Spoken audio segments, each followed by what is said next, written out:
We have the preseason game tonight between the Philadelphia 76ers and the Brooklyn Nets. Also, rankings coming out for players that involve the Sixers, some controversy surrounding that, and players that will need to step up in this program for Philadelphia with all the injuries.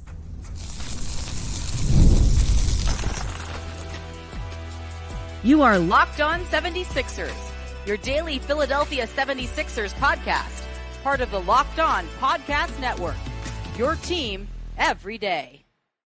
And welcome, you are Locked On with the Philadelphia 76ers, Kayla, Santiago, alongside Keith Pompey. Thanks for making Sixers your first listen every day, part of the Locked On Podcast Network, your team every day. Make sure you like, comment, and subscribe below. And today's episode is sponsored by Gametime. Download the Gametime app, create an account, and use code LOCKEDONNBA for $20 off your first purchase. So we have a ton to unpack here today, and we want to make sure we get all of your guys' thoughts in the comments. So throughout this episode, feel free to chime in the comments and let us know what you think.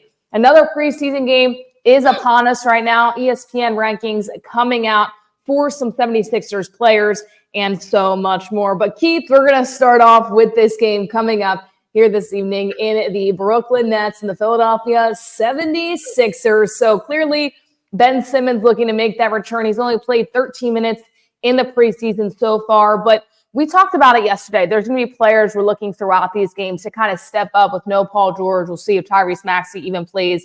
And one of those guys has to be KJ Martin.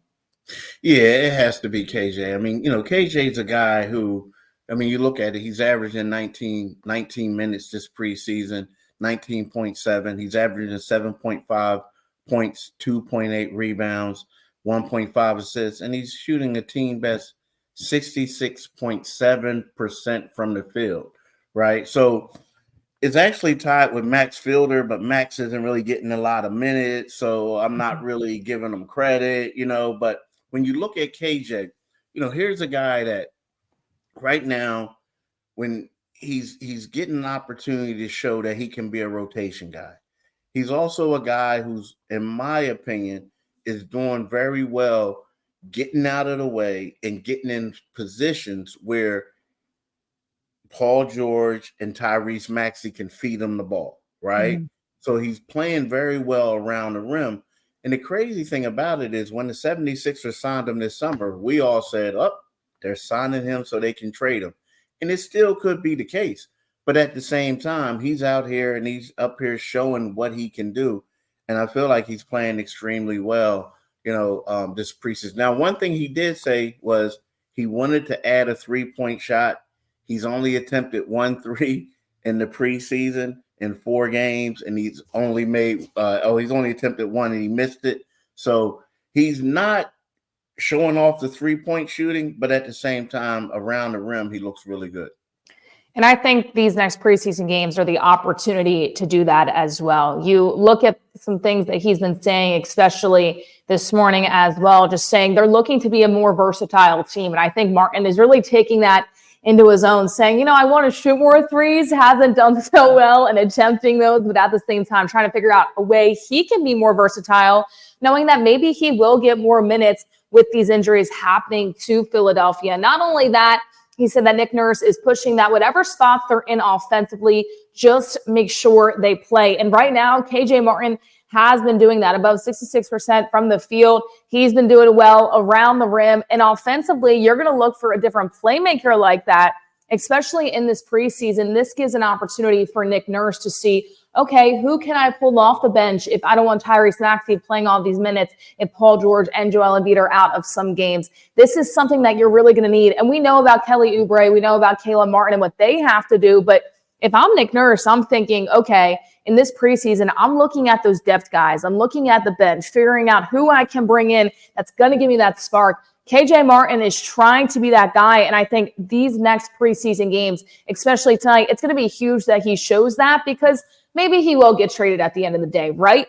But he could have a good run with Philadelphia, and that's what Nick Nurse is looking for. Yeah, that's what he's looking for. I mean, he's looking for it, and let's face it, sometimes you become so valuable to where it's one of those things where they can't get rid of you. I mean, we look at it right now. You only have Wow. I mean, you have two power forwards, like real power forwards. And what I mean by that is him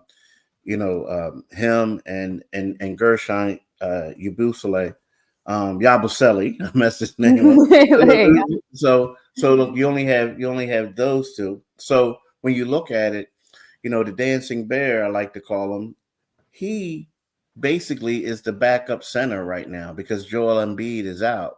So he's been playing the backup center. So that's a lot of minutes. So right now, if you look at it at this particular time, KJ Martin is the only power forward on the roster, but he can also play the 3. He can play the 2. You know what I mean? So I just feel like right now, as long as he continues to play well and the run to the rim, he can say to Nick Nurse, do you really want to trade me? Daryl Morey, do you really want to trade me? So. And I think right now, when you look at it, you say, okay, well, Dwell's not playing it back-to-back, so Andre Drummond's going to get a lot of starts. Yabusele is probably going to come in and play the 5 more than people think. And KJ Martin might be in a scenario where Tobias Harris was throughout this team. Obviously, different impacts. Tobias more of a starter, but there was a lot of times where, depending on who the Sixers had, Tobias was at the 3, he was at the 4, he was moving around a lot. Right now, Martin, it's going to be the same thing. Yabusele is probably not going to back up that 4 position all the time because Joel Embiid's not going to be playing all the time. So he's going to need to learn to switch over to that 5. And now you have Martin kind of coming in, being that guy. And I also really love how he talks about the defensive side of the ball, because clearly this is Nick Nurse's focus over this training camp, over the preseason as well. And KJ Martin just saying they're making progress on offense, but also a lot of defensive statistics as well throughout the training camp, throughout the preseason. Defensively, he thinks that they can be pretty good. They have a lot of guys who can switch. And I think that's going to be the MO of this team, especially coming off the bench. We're already talking about Yabusele going from the 4 to the 5. We talk about Martin possibly playing the 3, also going down to the 4 if he needs to. So there's going to be a lot of guys defensively in a lot of different positions. And KJ Martin, raise your hand. You want to go in? Sixers are going to have you because they absolutely need him to be impactful.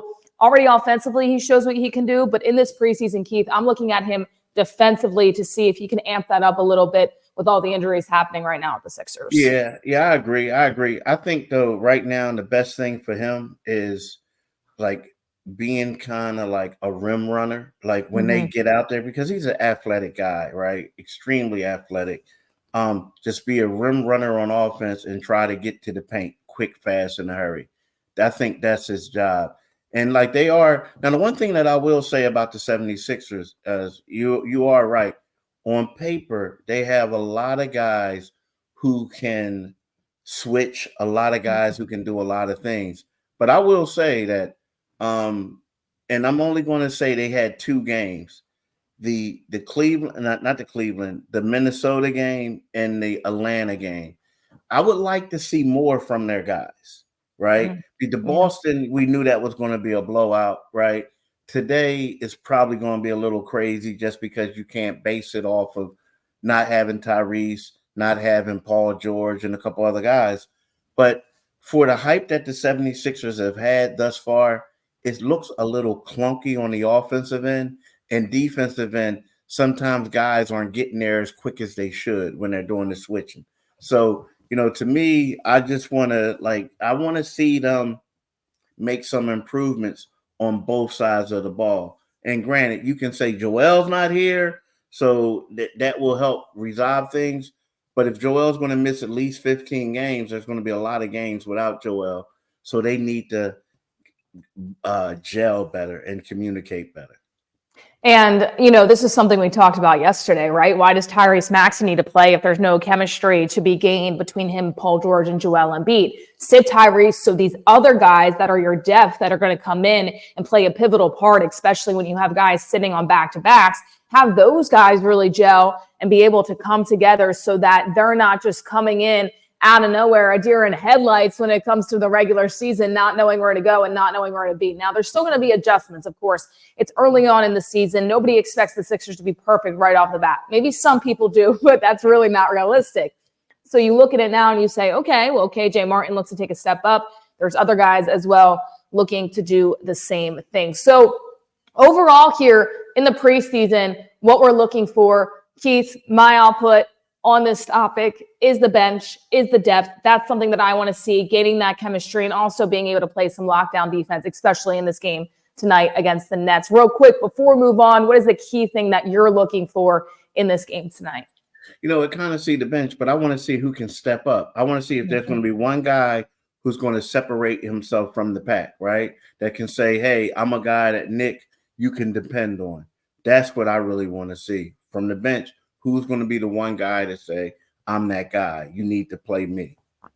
So we are going to see it tonight and possibly also some Ben Simmons too in Philadelphia. Excited to see how this preseason game goes for the Sixers. But there's been some rankings released. Some people are happy about it. Some people are not, where Tyrese Maxey and Paul George are ranked in the top 15 players in the NBA. So we're going to touch on that when we get back. Make sure you stay tuned in to Locked On 76ers. And hey, NFL fans, you can start the season with a big return to FanDuel, America's #1 sportsbook as well. So FanDuel coming in, they have the latest stats view, live play-by-play, and so much more on the same page where you place your bets. You'll get started with $200 in bonus bets guaranteed when you place your first $5 bet. That's FanDuel.com. Visit FanDuel. And of course, we've been talking about it, and tonight is the night, the WNBA Finals. Game 3, the series right now is notched up at 1-1. The New York Liberty are -30 favorites at the moment, according to FanDuel. So if you think the Liberty can pull this game off and go up 2-1 in this series against the Minnesota Lynx, make sure you head to FanDuel right now. You won't want to miss out on the spreads, the over-unders, everything they could possibly bring. They have so many fantastic bets on Thursday Night Football, Sunday Night Football. Get all of your insight right now. Go to FanDuel today, America's #1 sportsbook. Make sure you check it out today. All right, so brewing up some controversy here, Keith. You're looking at some ESPN rankings that just dropped today. Now, keep in mind, people, 1 through 10 have not dropped right now. So where we sit, Tyrese Maxey is at 19, Paul George is at 21.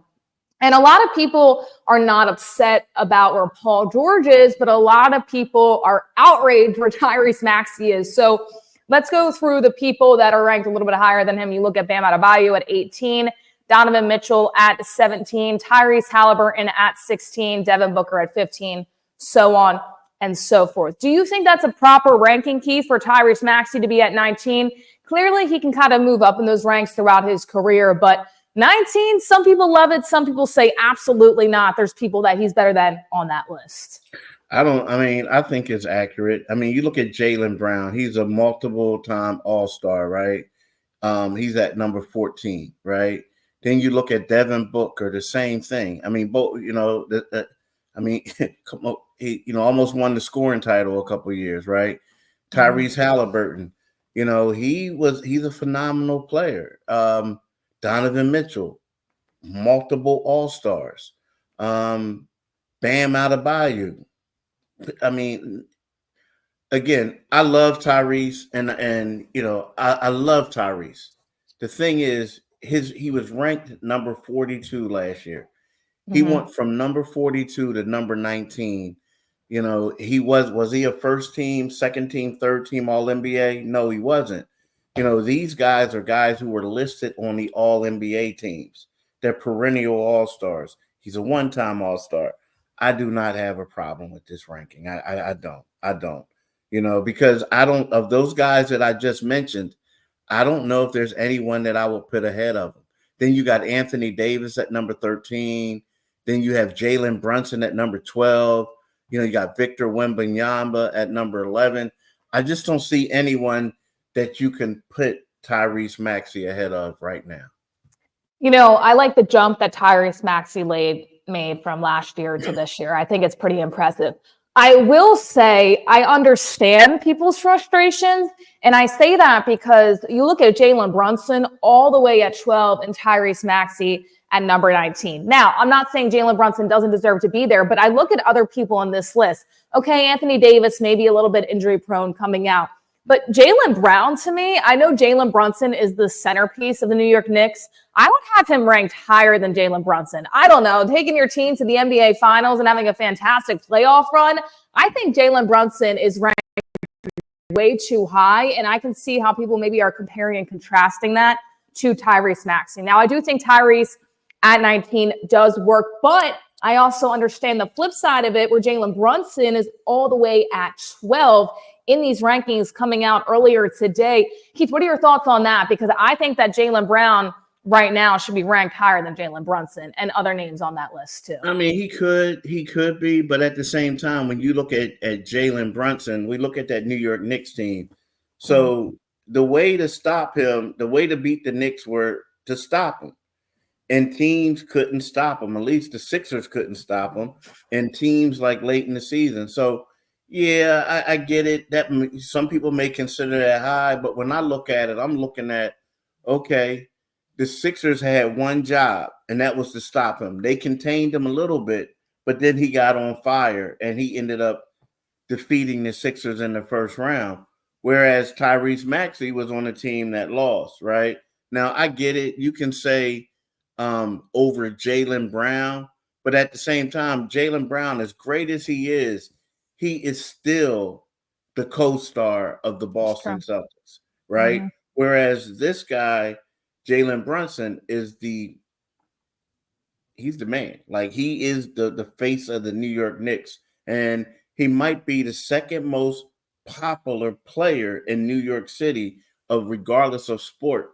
So, you know, this guy, I get what people are saying, but I do believe that he was a one-man show. He was good to watch last year. He can do a lot of different things.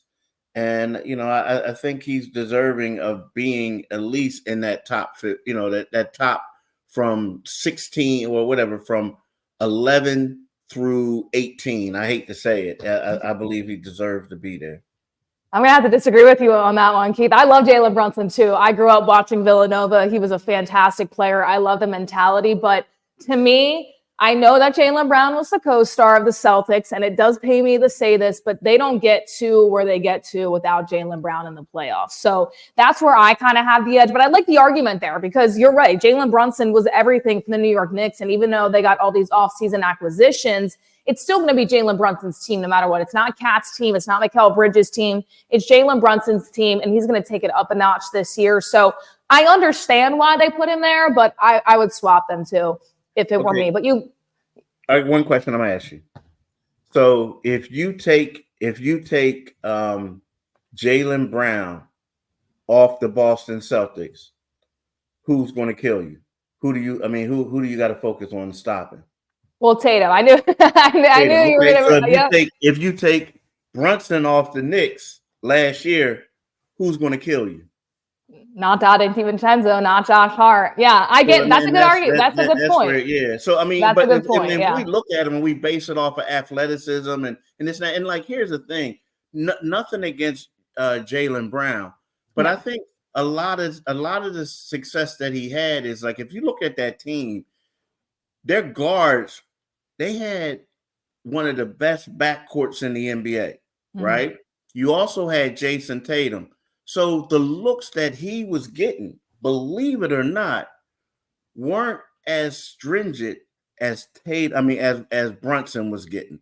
So that's how I'm factoring. Now, if you want to say who's the more athletic, who's the high flyer, who's this and that, oh yeah, it's going to be Brown. But when it comes down to being a one-man show, I think is Brunson. Like, we haven't seen anything like that since Jimmy Butler was taking the Miami Heat to the finals a couple years before that. So that's what I'm basing it off of. Yeah, when Jimmy Buckets was hunched over in the bubble and they got that fantastic picture as well. You know, I like that argument too. And I do think that clearly the Celtics are good with Jason Tatum too. He's their superstar. But I just don't think they get to where they were without Jaylen Brown and the chemistry of that team. But I do love Jalen Brunson. I love the way that he plays. So let us know in the comments what you guys actually think. If you agree with Keith, myself, or if you think Tyrese Maxey overall should be ranked even higher. Keith, I think we both agree that Tyrese Maxey is in the good spot. It's those other rankings too. And if you look at it, Kawhi Leonard's at 22, Dame Lillard's at 23. So there's a lot of moving parts here, clearly coming off of last season, who was available, who got further, and things like that. So Tyrese Maxey at 19, we agree with. A little bit of disagreement with Jaylen Brown and Jalen Brunson. The Jalen's getting us in a twist this afternoon, so let us know what you think in the comments. Well, there's another player that we want to look at that has really been trying to spot up from the three-point line as well. And he's a big, trying to make his mark on this team. Will we see him a lot in this preseason game? We will have to wait and see. But before we get to that, we've got more to tell you about Game Time. Talking about the Sixers, of course, it gets us so excited to be able to go cover this team during the game day. And there is absolutely no better atmosphere than being at the Wells Fargo Center, being live in the action. No matter who playing, it is always fun and always a great time. There's a super deal going on right now that you won't want to miss. And right now you can head to Sixers opening night with the super deal and get $57 off. They call it the Ice Row, section 120, row 6 for the price of $164 and $57 off, or check out the top 5% value for an amazing deal, just $42. You can get in section 217A, row 13. What's better than watching a game with Game Time deals? I'm going to tell you, absolutely nothing. Take the guesswork out of buying tickets with Game Time. Download the Game Time app, make an account, and use code LOCKEDONNBA for $20. Of course, for your first purchase, the terms do apply. Again, create an account and use code LOCKEDONNBA. That's LOCKEDONNBA for $20 off. Download Game Time today. What time is it? It is game time. And it is almost game time for the Philadelphia 76ers tonight, as well as they look to take on the Brooklyn Nets. But somebody we also want to talk about for this team as Adem Bona. He has been an interesting player to look at. And honestly, when I look at this right now, he's going to probably spend some time in the G with the Delaware Bluecoats. He reminds me a little bit of a Paul Reed, but better defensively. And I bring up Paul Reed because Bona has a hard time of committing those fouls. He does get in foul trouble a little bit. That's been a story over his career. But just looking at what he's been able to do, he was the Pac-12 Defensive Player of the Year last year in Summer League, averaged 2.6 blocks per game and just 5 games played, averaging 21 minutes. So right now, Keith, we talk about depth, and we have been throughout this preseason. I don't think Bona's going to get too much time once the regular season starts, but I would like to see Nick Nurse kind of put him out there, especially tonight and in these last preseason games with no Joel Embiid, no Paul George, and probably no Tyrese Maxey. I think he can showcase what he can do. And hey, I love that he's spotting up threes in practice too. You absolutely love to see that. Maybe taking a page out of Andre Drummond's book. You never know. But what's your overall analysis on what you think that he can maybe do in this preseason? And would you like to see him a little bit more, try to get those minutes and see how he fits with this team? Yeah, I really would. I mean, I would love to see him, just see what he can do as a backup center role, right? Because, you look at him right now, he's averaging 1.5 points. He's averaging 3 rebounds. He's not averaging quite a block. He's averaging almost 1 steal, and he's playing 11 minutes, right? But the thing is, right now, the only thing that he's shown that he can do is just run and be extremely athletic. And, he's a good player, or he has a lot of good potential, too, to be a solid player in this league. It's just that I feel like for the 76ers to be successful this year, they'll either have to have him step up and show that he can be a capable guy of playing a backup center on nights that Joel Embiid doesn't play, or they're going to have to make a trade and get a backup center. But as far as all the intangibles, the athleticism, the power, the speed, he does everything that you want. It's just that, he's not really getting the opportunities, and he's not like blocking the shots and stuff like that we're used to seeing him doing at UCLA. But he is the one guy that I feel like he can be vital to them if he can take that step up, because you're right. He is way more athletic than a Paul Reed, right? Mm-hmm. He's a better defender than Paul Reed. But right now you have to look at it and say that, Paul Reed is a better player at this particular stage. And I know like they had to get rid of his salary. They wanted to. But at the same time, you think about it, Paul Reed would have been a legitimate backup to Andre Drummond on the nights that Embiid isn't playing. So they basically miss Paul. So I just feel like Adem is a guy that I would like to see step up and develop into the role that they want him to. And it's interesting. We bring this up too because clearly, your centerpiece, Joel Embiid, is going to be out, not playing back-to-backs. Probably won't see him if we do see him next week in that season opener. But so Andre Drummond's going to get a lot of starting time. But Andre Drummond is not probably going to put as many minutes as Joel Embiid will when he's on the court and having the same, especially offensive impact. Now, Drummond can definitely protect the rim, get up there, get the rebounds and everything like that. But he's going to need to be switched out a little bit more than Joel Embiid would need to be if Joel is fully healthy. So you look at Yabusele, but once you take Yabusele out of that forward role, then all of a sudden your depth at power forward gets a little bit thin.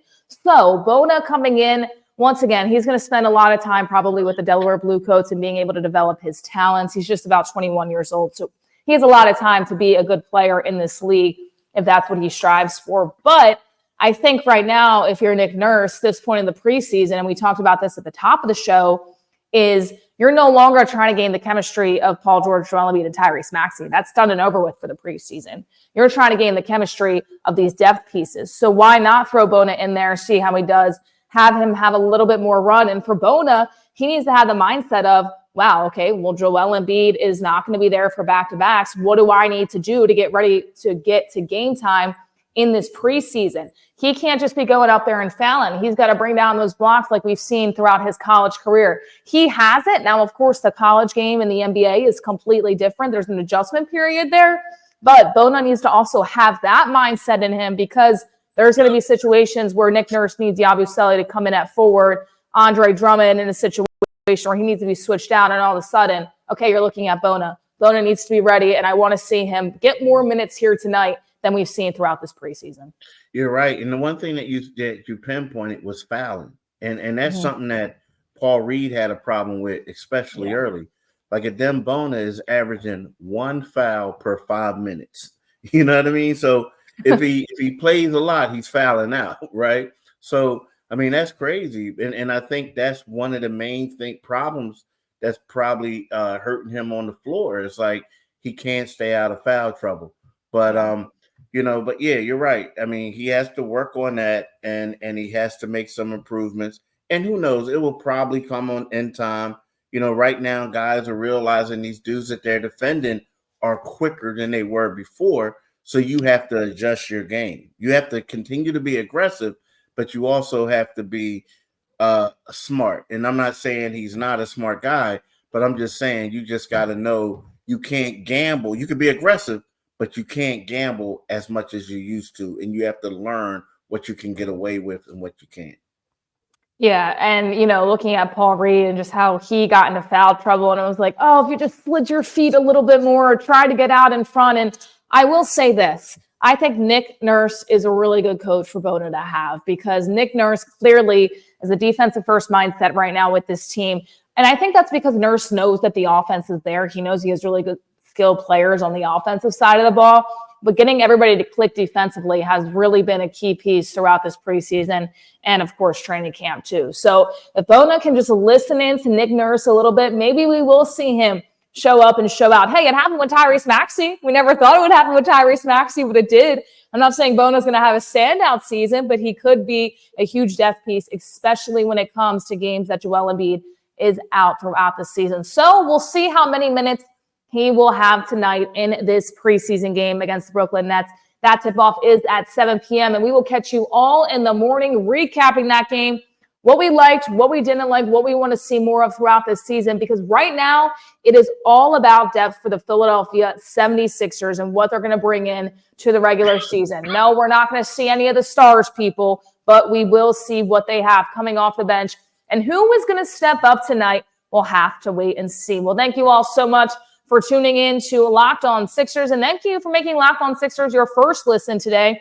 For your second listen, check out the Locked On NBA season previews on Locked On NBA, from the East and West contenders to potential tanking teams, a 6-episode series with everything you need to know about the NBA season. Find Locked On NBA on YouTube or wherever you listen to your podcasts. And people, tell us in the comments who you want to step up tonight, if you think Tyrese Maxey is where he's meant to be, and so much more. Thank you all so much for tuning in. Make sure to like, follow, and subscribe, and we'll see you guys next time.